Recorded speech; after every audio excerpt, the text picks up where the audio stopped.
Welcome back to UKSG Red 2025 here in a quite dark Scotland at this point. My name's Spoken Hyperlink. I'm going to be your host for the next two runs. Why not just jump straight into it with Metal Gear Solid 2 Sons of Liberty by Carrow. So Carrow, please take it away. Hello everyone, good evening. My name's Carrow, aka Carrow in a Box. My pronouns are they, them. You can call me whatever you like, just so long as it isn't late for coffee. I'm here with the run of Metal Gear Solid 2, It Heckin' Wimdy. Sorry, I mean Sons of Liberty. Plan% VE. With me I have Ducky, and I am going to get straight into proceedings here. This is a run through the main section of the game, the plant chapter. I will do my best to compress the very complex story in this game into as much of my commentary as I possibly can. So we're going to load up here, and time will begin when I select Radar Type 1. Very easy to confirm. Speedrun starting in 3, 2, 1, go. And we're off. Hi everyone. I hope you've had a wonderful first day of UKSG Red 2025. Hopefully I will be able to give you a bit of a boost as we approach the end of day one. Hi, my name's Carrow. I'm primarily a Metal Gear Solid 2 speedrunner. I started running this game in November of 2023. This is my second in-person marathon appearance running this game, and I am very, very excited to be here. My third UKSG overall. And of course, this is the sequel to the 1998 hit game Metal Gear Solid, and the fourth overall entry in the Metal Gear series, Metal Gear Solid 2, originally released in 2001. Hey look, that's us! UKSG gang reporting in, and we just had to access the node here to gain access to the radar, which remains on anyway in very easy. So it's pretty much perfunctory, but like regardless, you have to do that before anything actually begins in the game. Never mind those two unconscious guards on the floor, by the way. There definitely isn't somebody else in this totally legitimate offshore cleanup facility with us. And we have nothing to worry about there whatsoever. The first guard's waking up. Take him out with a quick PPK. One of those on VE is sufficient to stun any guard in the game, which is very handy. And now we just get to chill here, wait for the elevator to come down. Basically, we're on a timer from when the node is actually activated up until the elevator comes down, and it will here. Cartwheel up, and we're on our way. So this story takes place in, I suppose, what could be called at the time, alternate future United States. The year is 2009, 2 years after the incident that inspired the opening chapter of this game on the tanker in 2007. The cleanup operation from that disaster has been centralized on the big shell, which is where we are now. We have infiltrated said structure, and we are here to foil a terrorist plot led by a group calling themselves the Sons of Liberty, assisted by Dead Cell. Dead Cell are, of course, the various highly memorable bosses we'll be facing throughout this game. And we will be facing the first one. Well, I say facing the first one, but I'll explain to you what that actually means in about 10 minutes. We have to make our way over to the Strutsea dining hall. And before then, there is a very important cutscene whereby we interface with someone we've never seen him before. I've no idea who he is. It looks very familiar, but I can't place it. I'm sure it'll come back to me later. Also, hi. Yeah, that's Rose. That is Jack, aka Raiden's girlfriend. She is the, I suppose, this game's equivalent of Mei Ling from Metal Gear Solid. She saved your data for you. And we just had to quickly navigate through some codec calls and some very well-timed save skips.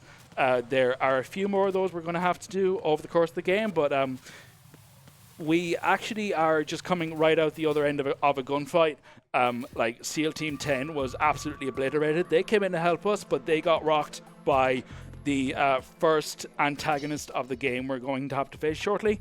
The other side of the BC connecting bridge is completely destroyed. We went past that. We totally ignored the chaff grenades on the bridge because we do have to pick those up, but not for a little bit later.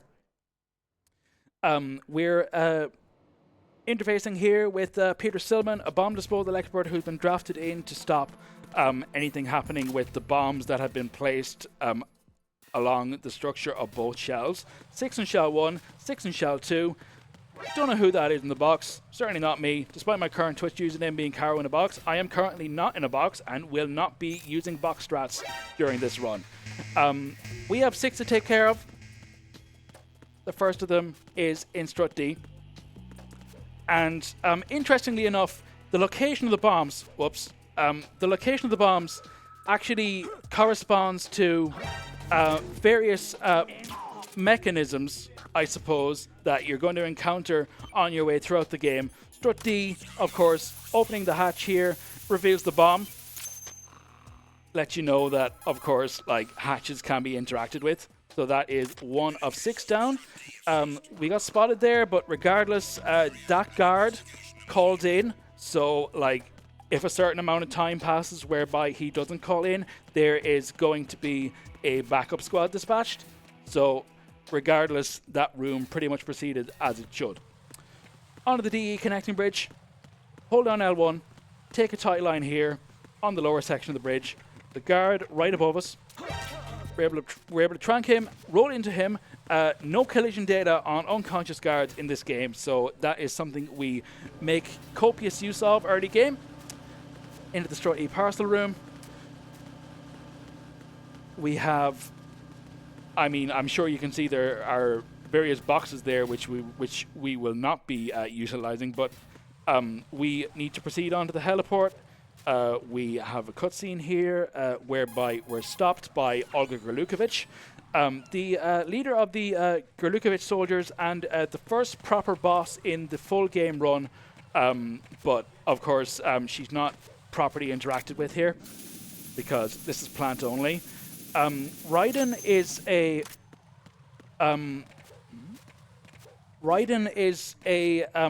well, he was at the time a very unpopular character choice because like fans assumed we'd just be playing through the entire game as Solid Snake again. So like the little switcheroo at the end of Tanker and beginning of Plant, that ruffled a few feathers at the time. That is the second of 2 bombs. Utilizes something called the coolant rise, whereby we're able to switch to our coolant and then stand up and switch back to our weapon in the same time frame. There are claymore mines on this bridge, as we're just going to be informed now by a mysterious person calling themselves Mr. X. And after that, we got a cartwheel over to the left side of the bridge. Left side of the bridge specifically because there are no claymores over that side. Any further south and I would have got blown up on and got myself an alert, and that's no good. So into the Strut F warehouse. This is like the weapons hub of the game, I suppose. There's a bomb here dropping off that railing beneath the stairs. It's not very well placed, but that is bomb number 3 of 6. And jumping on that guard is always hilarious, so I managed to do it wherever I can. Hold L1 here to set up auto aim, which is definitely our friend in this game. Trying that guard, we will take an alert from the UAV. So there's a backup guard called in. Take him out into the Strut A pump room. This is probably the slowest area in the early game, I suppose, aside from an upcoming backtracking section. But I know what I want to do with that. There is a bomb placed here in between all these pipes. Like there's a bunch of like crawling and stuff you need to do.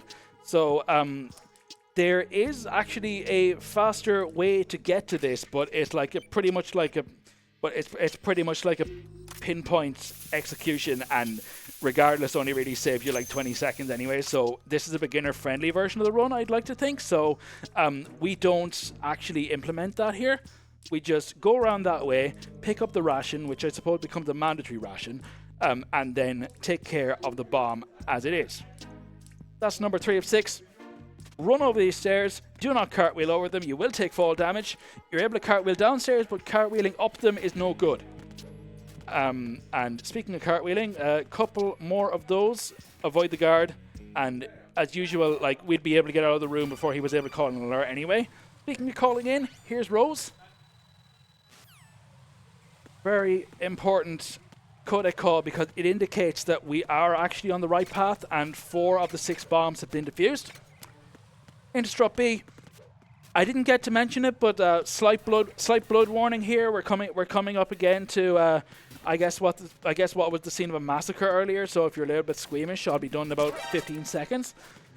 There is a bomb here behind the transformer. That's number 5. Stillman, well, he said he lost his leg in an explosion at a church 5 years ago, but it turns out he lied about it for sympathy points. Unfortunate, but regardless, he's still a very talented bomb disposal person, and we're delighted to be working with him. We are taking that. We're taking that alert from the cipher. Obviously, like the way it's supposed to go is you're supposed to get yourself spotted in that room as early as possible because there are a bunch of different backup guard spawns. Sometimes I haven't had one of those come in until I'm nearly in the next room, which is suboptimal. I suppose you're supposed to be able to take that guy out on the bridge, like run and gun him. This is bomb number 6, the last of the bomb disposal segment for the main. It is placed in the obviously very threatening position of the women's bathroom in strut C for some reason. It's like all of these bombs are just like total decoys, and there might be something actually altogether more serious lurking, which actually turns out, yeah, I was right.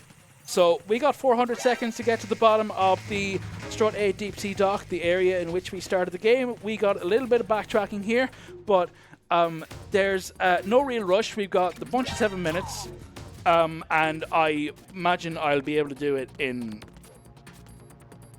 minute and a half, maybe, at most. Regardless, there isn't really a whole lot happening right now, so if I could have anything from the host, any donations, keep them coming. I'll rejoin you in a bit. Absolutely. Here at UKSG Red 2025, we are raising money for Crisis, a charity supporting people out of homelessness for good. They achieve this through education, training and support with housing, employment and health. 9% of your donations will go towards Crisis and 10% will go towards UKSG's future events. Speaking of donations going towards Crisis, we have $14 from Tiny Tim saying, "Hey all, this is for Mike," and also shoutouts to the amazing starter. Cheers. And that goes towards the Resident Evil upgrade to best ending bit that you can put your money towards. That is the next one up. We are a little bit away, so if you want to see that upgrade, please get your donations in and make sure that you are selecting that Resident Evil upgrade. We would love to see that at the end of the night. And next we then have a £10 donation from Ducky that says, "Ayo, try not to get in the sea, Carrow. Can I be cheeky and get a quack from everyone in the room, please?" Quack! Oh, mistimed that. Wonderful. Thank you. Keep those donations coming. We love a good donation incentive here at UKSG Red. We had plenty of incentive ourselves to get down ASAP and defuse that bomb. That's been taken care of. That is the last C4 we have to deal with in this run. And a call comes in from Colonel Campbell indicating that one of the hostages that's been taken had been shot in the head by the terrorists, and that's no good. We got to get back up there to stop whatever the heck they have going on. But here is the architect of the bridge destruction from earlier. Say hi to Fortune, everyone. She has a massive Gatling gun that can not only destroy forklifts, but just delete them from entire existence. Salutes in the chat for the forklift, please. Yeah, so basically the plan here is to get her to destroy the room as quickly as possible. Destroy as much of the room as quickly as possible. We had to get hit there to advance the fight a few stages, but now we have. Things are proceeding pretty smoothly. We chill over by this explosive barrel and essentially bait her into shooting this. Yeah, the elevator coming down indicates that the fight is about half over. Should see her line her up. Yeah, we got that lined up. Rinse and repeat with this one, hopefully. Not straight away, but as long as we're there, yeah, get shot. Okay, that's fine. And we chill here at the back, equip our coolant while she wrecks shop. We don't have anything more to do. And the call comes in from Colonel that we have been contacted by the architect of the bombs on the big shell. Fat man, he wants an audience with us. So that ends the fight. Our objective has changed. We are to go back up to the Strut E heliport to see what's up. There is a bomb on the roof. It's bait, but it's story flag bait, so we have to go there and sort that out. Yeah, I got myself damaged deliberately there.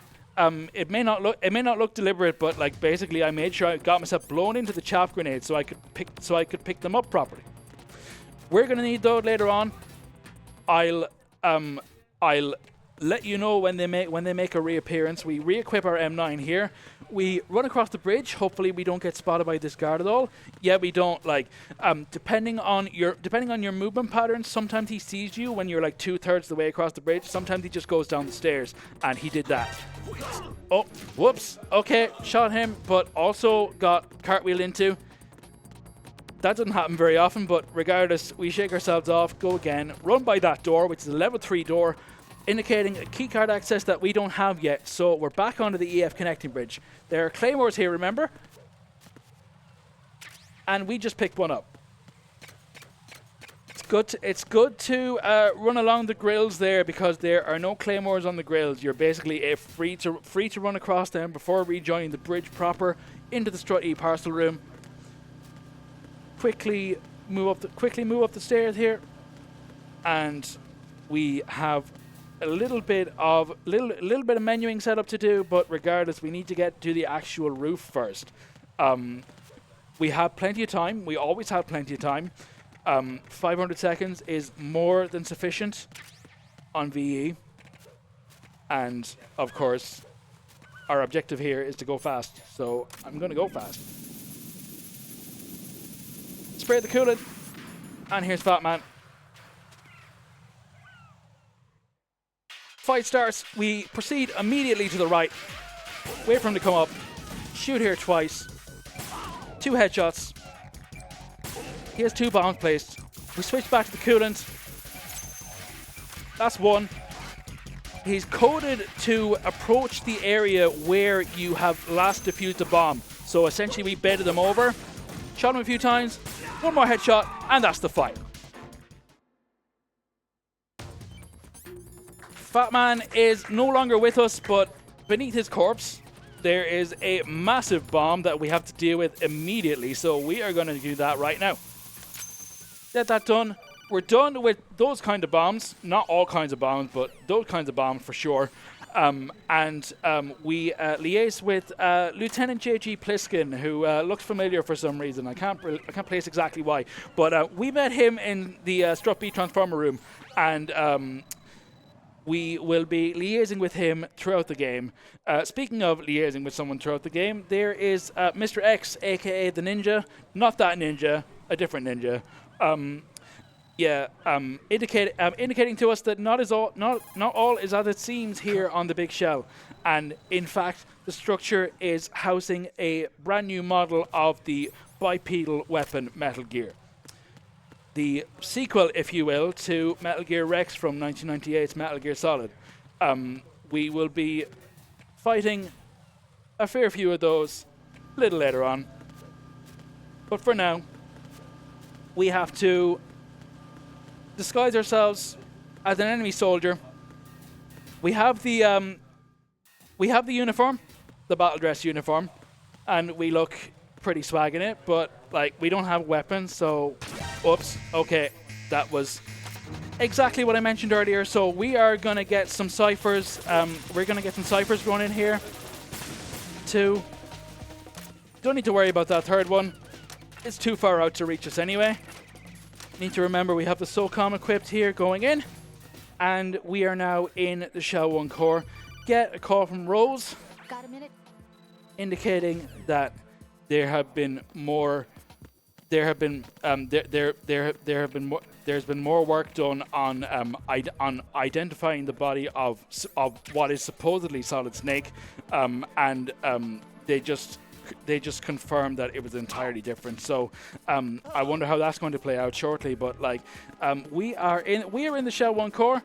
We now have ourselves a fancy AKS-74U, the weapon used by the Gurlukovich soldiers in the core.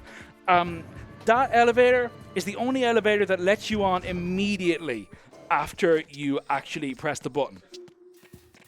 Other ones, you have to press it twice.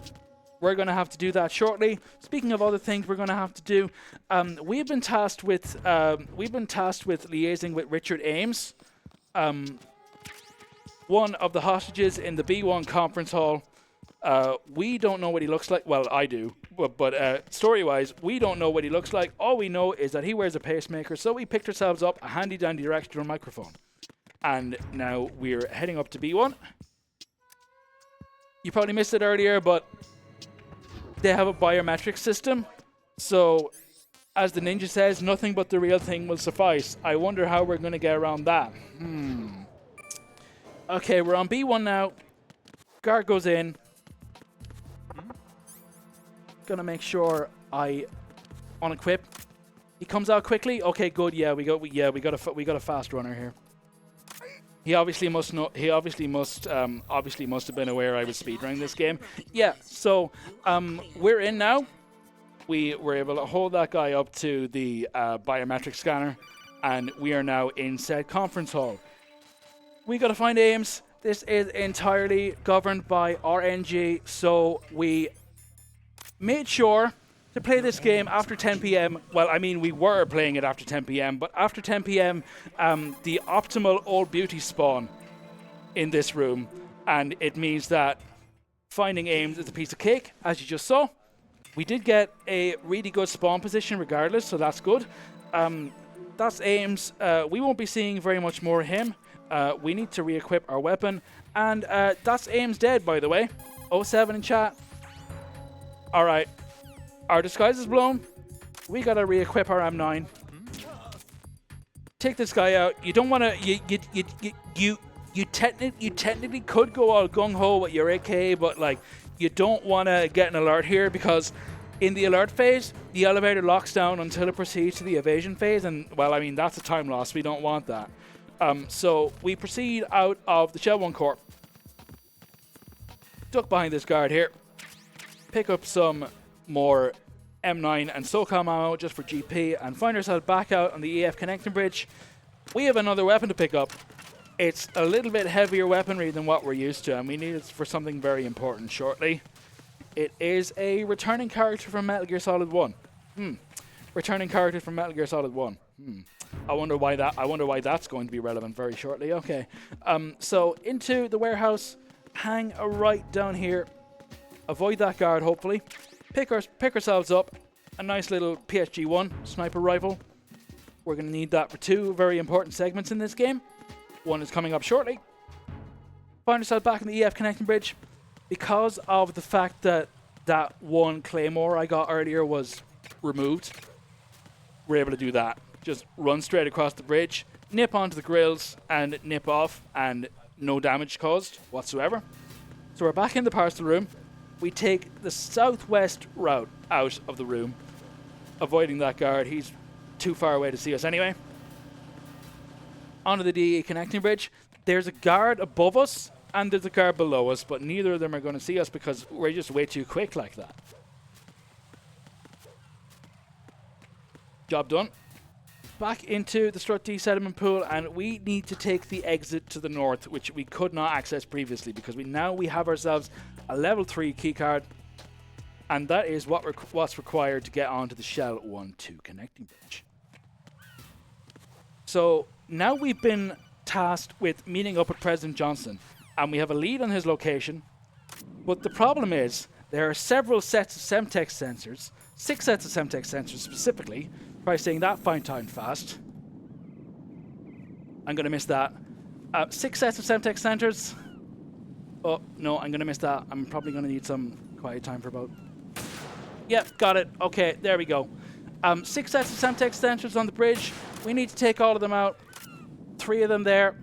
Another one there. And 2 here. There we go. Once they power down, we can proceed. Get a call from Lieutenant J.G. Pliskin over here. And this is leading us into the next boss of the game. Say hi to the Harrier. So, the Harrier from the Strut E heliport earlier is now airborne, and its pilot is trying to kill us, and that's no good. So, we gotta take 2 stinger shots there at him at the start. 2 more here, and hopefully we can get the flyover shot too.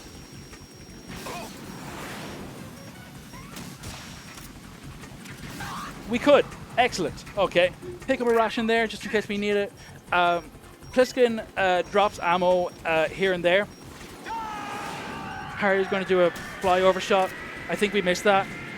We did miss that, but it's fine. We have a few more. We have a few more hits to do. I almost forgot to. I'll let you go out instead. I almost forgot to hop over the ledge there, which would have been no good. Whoop. Okay, well, I mean, like, regardless, he's going to take a little bit of time to come back up, so we are going to head back up the stairs. 2 more shots should do him. He comes up here. Yep, that's the Harrier. That's the halfway point of the game. But we're not out of the woods yet. I'll explain in a moment. Oh no.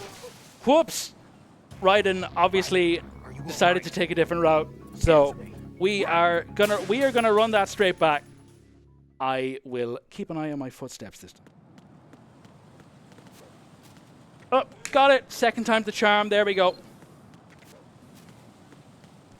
The bridge has been destroyed. And that is the fastest way over to the other side connecting to Shell 2. It is a perilous jump, known as the leap of faith in the community. And that was actually a very short cartwheel. I almost went over again, but thankfully we didn't. We're able to hop over this railing here, shimmy over a little bit, back onto the bridge. Nice little animation cancel leading up into the Strut L perimeter. This is where the chaff grenades I mentioned earlier in the run come into play. Throw one here. Oh, okay. No crouching. That's no good. Oh, actually, yeah, we do get an alert. I thought we weren't going to there for a second, but it's fine. We shimmy across the gap. Hopefully I can hang on to it. Shimmy across the gap and unequip and re-equip our chaff grenades. It like pushes Raiden forward, and obviously, of course, that saves time. Bunch of cartwheels here. The chaff grenades essentially inhibit the guards and inhibit the ciphers. So we need to cook another one before we cross the bridge. Do we have time for some donations? Couple quick donations. I forgot to do that there, but go ahead. Yes, we have a £5 donation from Hold on My Mic that says, Snake! Wait, no, wrong game. Raiden! Donation towards REHD, hashtag no more Jill sandwiches. And we have a £10 donation from Tojin saying, quack. End of message. As well, going to the Resident Evil update. Can we get a £10 quack donation train going in chat? £10 quack donation train? For the Resident Evil upgrade? Yeah. Let's get quacking. Alright, so we are in Shell 2 Core 1F. We got there. Basically, like, you can see the other health bar there. That's the President, or the Prez, because it's 2002 and everybody wants to try to be cool for some reason. There is an electrified floor separating us from him. We need to pick up a certain weapon. Fans of this series will already know what said weapon is. I'm sure this is all starting to sound very familiar, but we need to get ourselves a Nikita, of course. Heat-seeking missile in our area is more likely than you think. Okay, we got that. sometimes you swim over that and it doesn't actually properly pick it up, but it did. So we got that. We got a little bit more swimming to do in a little bit. And, of course, I'll then be able to gush about Ryden's technique. But until then, we have a president to rescue. Just regular... Just regular everyday stuff happening here, of course. Just Metal Gear Solid 2 things. Take a tight line through the shortcut there. Couple cartwheels down the stairs for good measure. We got a Nikita. We got to stand up in this box. We got to equip it. And we got to guide it. What is that? Go on, get down, Mr. President, please. Okay, good. There we go. That is the electrified floor taken care of. And it's always nice to hit something like that first try. Liaise with the President here. More cutscenes and codecs, indicating that a shadowy group of people called the Patriots are in fact the real power behind this alternate future, I guess now alternate past United States, and the plot thickens. A couple of well-placed cutscenes and codec calls here, and yeah, President's dead. 07's in chat. We just relayed that information to the Colonel, and we link in with Lieutenant J.G. Pliskin. Sorry, I mean Solid Snake. Yeah, because obviously that has been Solid Snake the entire time. And this section of cutscenes and codec calls essentially recaps the tanker chapter, which we're not playing in this version of the run. So it's nice to get like plant-only people up to speed. But after that, we come out of the cutscene with our SOCOM equipped. And we need to essentially retrace our steps. We are heading back down to B1, and we got some swimming to do. If we have time for a couple quick mentions or donations or anything, it'd be greatly appreciated. I don't have much to say. Here. It's pretty straightforward. We are currently £436 away from reaching the Resident Evil upgrade. If you would like to see that, it needs to be done by the end of this run.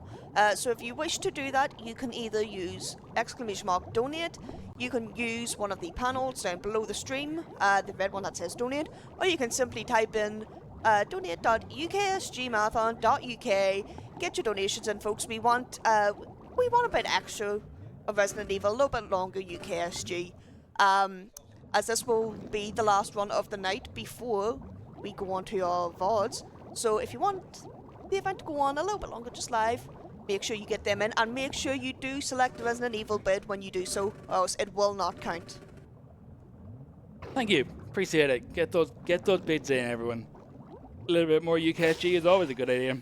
You may have noticed Ryden has absolutely flawless swimming technique. I feel like he could have been an Olympic swimmer in another life instead of a Foxhound agent, but okay. A lot happening here. I'll fill you in shortly, but here is Vamp. That's Vamp 1, everyone. Only takes 6 stinger shots on very easy, so we just decide to plug him immediately. Fight's over in about 3 seconds. Love that for me. That's Vamp 1. And we gotta continue on our way here. We gotta rescue Emma Emmerich, aka Otacon Hal Emmerich's sister. She has been drafted on board this project to stop the formation and rise of Arsenal gear, which is essentially the end game section of this game that has been hiding under Shell 1B2 the entire time. We now have, now we have a computer whiz in our corner, who is unfortunately terrified of swimming, which is not great, considering we have to do a lot of swimming right now. So we're going to go do that. Quick shout out to the background music for this. I guess the development of it is my favorite. BGM in the entire series, and you'll be able to hear my favorite version of it in about 5 minutes. Yep. So we got Emma rescued there, Bosch, and we have one more swimming segment to do. Take her hand here. There is additional AK ammo there if you need it. I don't think we do. Hopefully that won't come back to bite me shortly, but yeah. Hopefully that won't come back to bite me shortly, but we'll see. More cutscenes, more codex. If you know anything about this series, it loves the exposition codex and cutscenes and stuff like that. So more swimming, a little bit longer to go this time, but we're able to get a good route out of here because there is an entire opening here. In through the door. Stay down because there are mines placed in the water for some reason. I don't know who did that, but I mean, like, that's very rude of them. Can't you see we have a speed run to do here? Emma is hanging on to us as best she can. She has a very small O2 gauge, unfortunately, but as long as her health doesn't drop below the A in her name, we should be good. She gets a refill before an important segment in this run anyway. Emma is terrified of swimming. She is also terrified of bugs. Actually, technically they're sea lice, but we got to do this.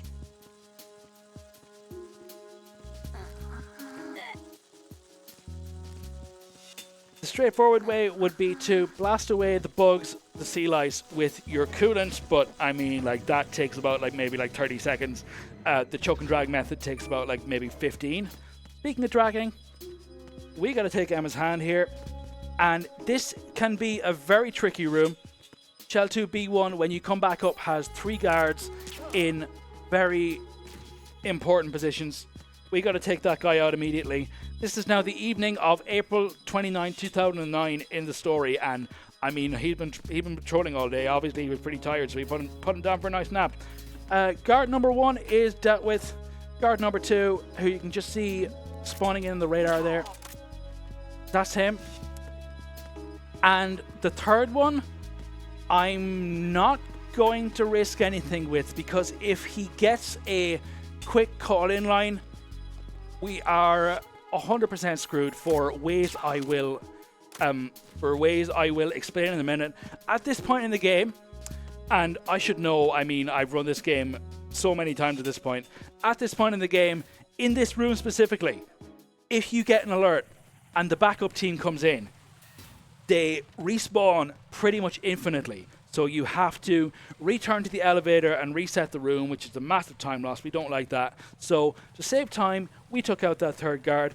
And to save more time here, we are going to take out both UAVs, because we have some fire to put out on the bridge there. The bridge has been reconstructed. Thank you, Metal Gear Solid 2 developers, for not soft locking us. We are on the KL connecting bridge. There's a guard down there we don't need to worry about. What we do need to worry about is this spontaneous fire that's popped up. And that's sorted. Bosh. Alright. Down to the south of the KL connecting bridge. Into Strut L. LOLJK, actually, it's a level 5 door. We don't have one, but surprise, Emma seems to have a level 5 card on her person, which is a hell of a Deus Ex Machina, but it worked for us. Oh, gotta make sure I take care of that guard as well. They don't call in as quickly in this room specifically, but like, regardless, I don't really want to deal with the backup guards at this point in the game anyway. They're even on VE, they can be tough work. Open this hatch, choke drag Emma through, and now this is probably the slowest part of the run, so there will be ample time for donations and explaining about the charity for whom UKSG is raising money, but not quite yet. So the segment starts and we are treated to the wonderful Twilight sniping, and we equip our PSG-1, we equip our therm goggles, really shine a bit of light in the situation. We got guards here. One of them, oh, Emma's fallen over. She can do that sometimes. Evidently, she's got power back in her legs, but not too much. Actually, story-wise, She was pumped full of drugs, so her legs wouldn't work. So she's only getting to that point where it's actually wearing off now. There are some UAVs there, and I'm going to explain what I do with those in a bit. But firstly, we are going to get a call from Snake shortly when Emma is approximately halfway across the bridge, indicating that he's taken up his position at the other end on the strut E side and has his own sniper rifle out. Here it is. So he's taken up position, and after that, 2 guards spawn in from around the corner.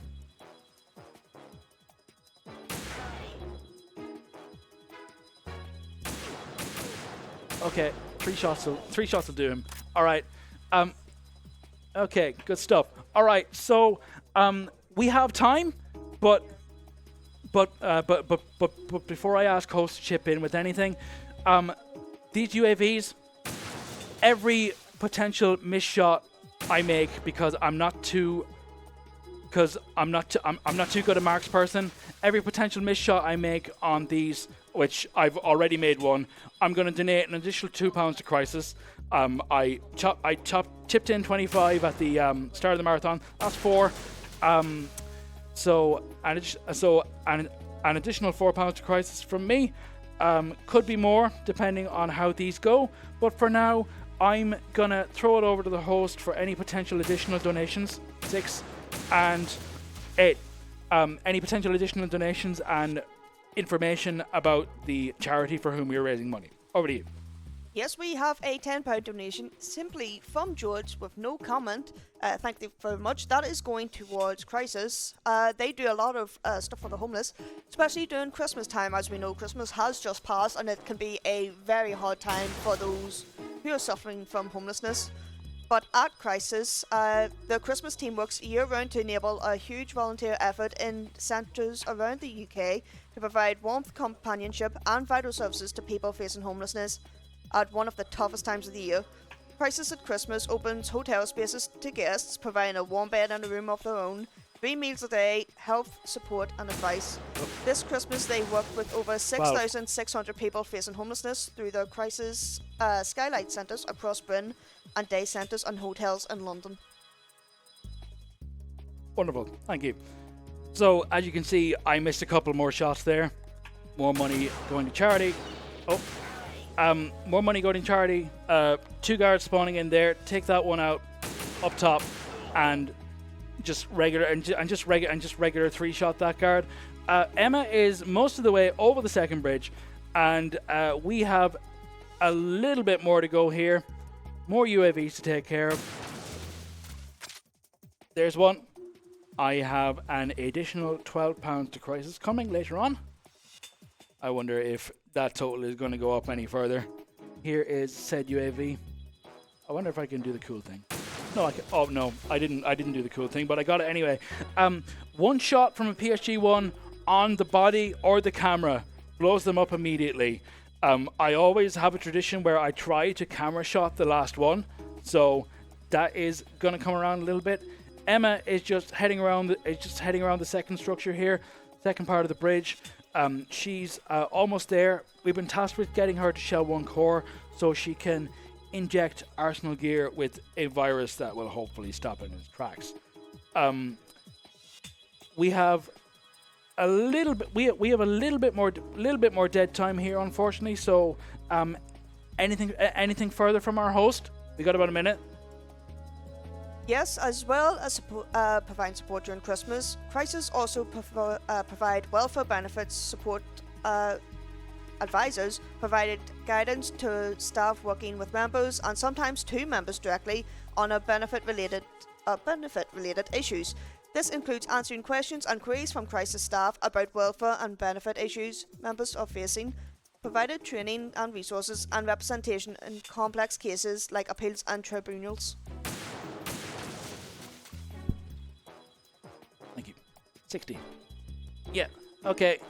I eventually managed to get the I managed to get the camera shot there for like swag points, but I initially missed the camera, so that's a further £2 to Crisis. Okay, job done.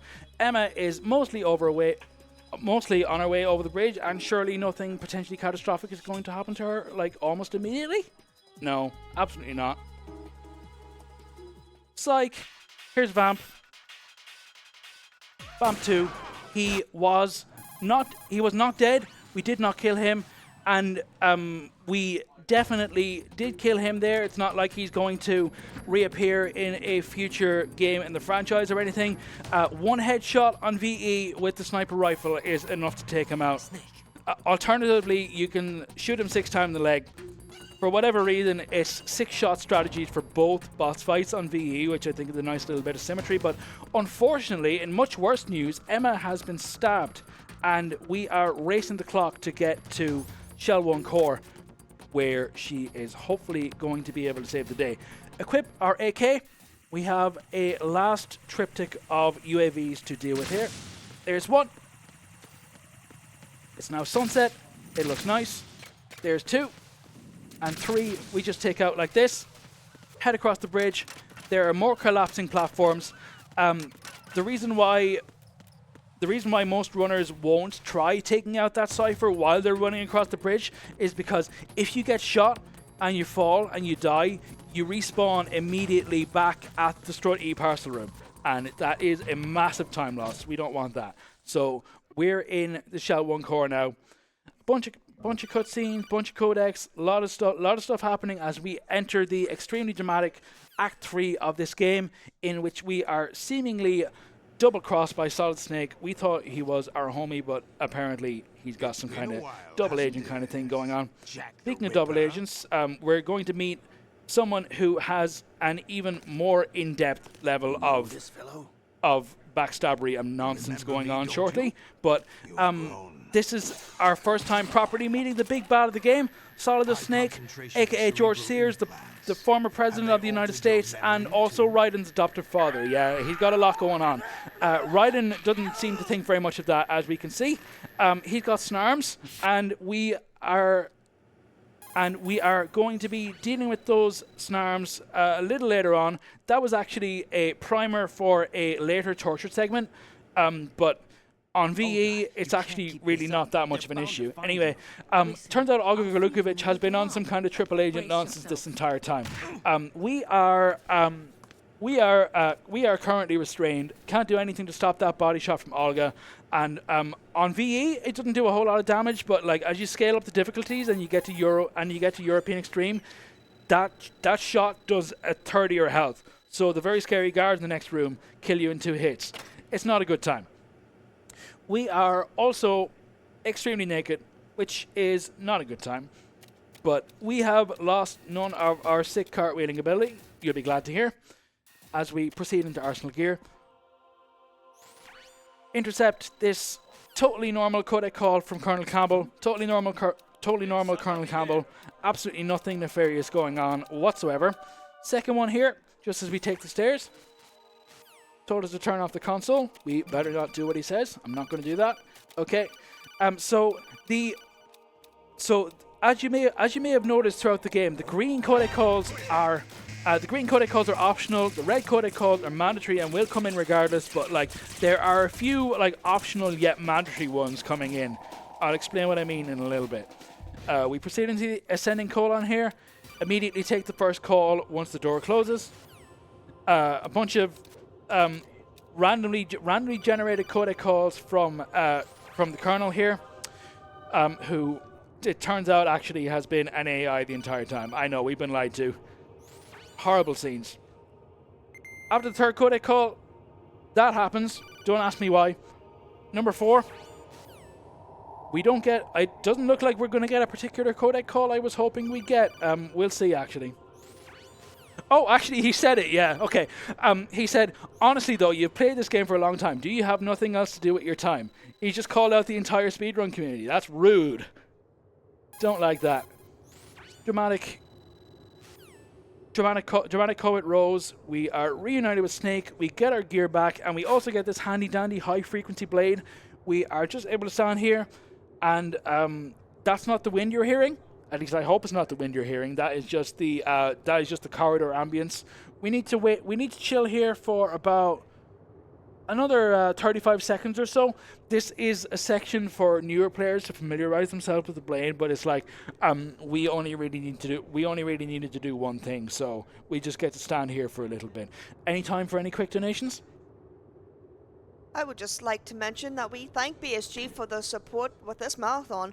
They hold regular gatherings in the Netherlands and have supported UKSG from the beginning by spreading the word and providing us with a channel to stream on past events, among other things. Mark your calendars, because BSG Plus is from February 22nd to March 1st and will be streamed on twitch.tv/BSG_marathon. So if you want more marathon goodness, make sure to tune in. Looking forward to that. Okay. We gotta equip our AK. We gotta run through a gauntlet of not even 10 goose or 20 goose, 10 goose. Arsenal Gear Tengu's the final variety of guard we face in this game. Tengu 1, you're able to skip this room, like so. Hold R1, punch, punch, kick with a weapon equipped, and you're able to phase through the door. Fun fact, that actually works on like the entire amount of doors in the game. That was a trick originally discovered by Metal Gear Solid runner Tuber Prozac in January of 2023. We call it the Prozac skip. That's the only real use of it in this run. And now we are into the second Tengu's room. We need to pick a door and stay trained on it, because we have like an internal counter of enemies to defeat across these two rooms before we proceed. So we're able to do this. The worm inside of Arsenal Gear is screwing with us hardcore and telling us that we have supposedly mailed our fission. You wouldn't mail a fission. So that comes up, and there's going to be another fake game over screen coming up shortly. So I mean, slight flash warning. Yeah, there we go. That's the second one. Usually it comes up fairly quickly, indicating that we have made sufficient progress in this fight. Well, it's not really a fight anyway. We're just wailing on them with our stinger. Yeah, that is 48 Tengus dealt with. And that ends the second gauntlet. This cutscene cannot be skipped, so we have to listen to Solid Snake's speech, whether we want to or not. We're able to set up our menuing though. We need to equip our stinger. We have 2 more boss fights to take care of. The Metal Gear Rays themselves. There are 25 of them, just out of frame, and we need to defeat all 25. Just kidding. It's VE. We only need to take care of 3 of them. So we're gonna be doing that. We're gonna be doing that with our stinger, while Solidus has his little soliloquy here, indicating some of the plots. More intricate points. Raiden was used as bait to gain access to Arsenal Gear in the first place, and he's going to make reference to that in what is my favorite delivered line in the game. There it is. I love that. Little bit more here. And then we equip our stinger and go ham on these bipedal war machines. You ran from it. A little bit though. Won't be too long.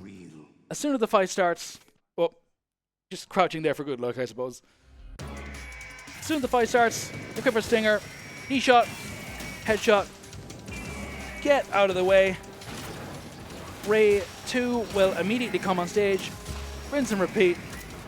Number 3 is over here. Oh, I managed to get a headshot. I don't usually do that. Okay, that was a slightly quicker race than usual. Love that for me. So, we're knocked out and regain consciousness on the apex of Arsenal Gear. Here is Solid Snake and his snarms. We have a torture segment to withstand. It's not really that much of an issue on VE, but regardless, we gotta mash, like, our life supposedly depends on it. Like, it will deplete our O2 gauge regardless and take us down to about half health. Fun fact about this segment, original US Sons of Liberty released in 2001 on the extreme difficulty that segment lasted all of 90 seconds, which is ridiculous and is one of the main reasons why this game is allowed to be run with a turbo controller. More cutscenes, more codecs, a lot of stuff happening here, but AI kernel has completely flipped his lid. Look up the script for this online. I think it has about as much resonance in 2025 as it did in 2001, which just means this game has aged like a fine wine, really. One more set of calls, and now we take on the final boss fight of the game. Solid the Snake, everybody! We have our sword. He has 2 swords. What is he going to do here? Okay. Oh, no, actually, we were able to get in quicker with that. I thought he was going to go into the missile phase, but yeah, okay, missile phase. Good stuff. All right, good. Solidus takes 9 hits in phase 1 and 6 in phase 2.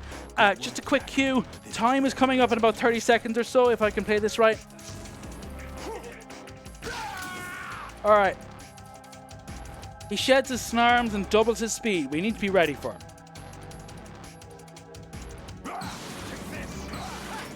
We work. 3 shots. 1 more set. He's going to come straight at us. Need to block everything. And time! There we go. Do you remember this? Fairly place? solid final boss fight. Of course. I had a great time. I really enjoyed myself. Before I sign off, I would like to dedicate this run to my wonderful girlfriend Ducky, who is not only in the chat, she is literally right next to me. I love that. And I love her. So, before I go, thanks so much to UKSG for having me. I've been here as an attendee, been here as a host, and now I've been here as a runner. I've had a really good time. I think I found something to pass. I'm gonna pass you back to the host, but I've been Carrow. I hope you've enjoyed yourselves. I know I have, and I hope to be invited back here someday. Hopefully see you around. I'm out. Thank you very much, Carrow. Goodbye. Just before we head out here, where can people find you? I am on Blue Sky at carrow.wtf.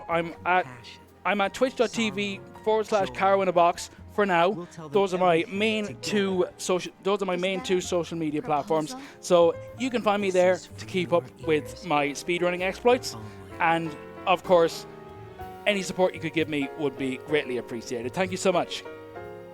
Thank you once again, Carrow. Don't go anywhere, folks, because right up next, we have Resident Evil HD Remaster with Yoshi's Chief.